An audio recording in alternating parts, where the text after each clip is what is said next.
For this product's 3D interactive instructions, download the free Built app from the App Store or Google Play. An iPad displays a Built product overview page showing how many people, how much time, and how many steps the project entails.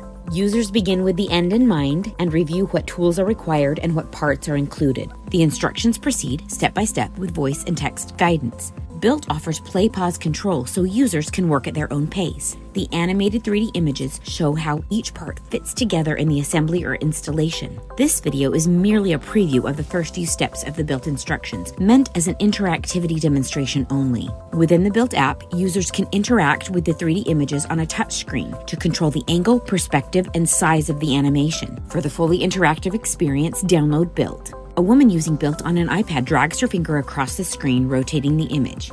Pinch to zoom. She enlarges the image and taps on a part for details. For 3D interactive instructions, download Built on a mobile device.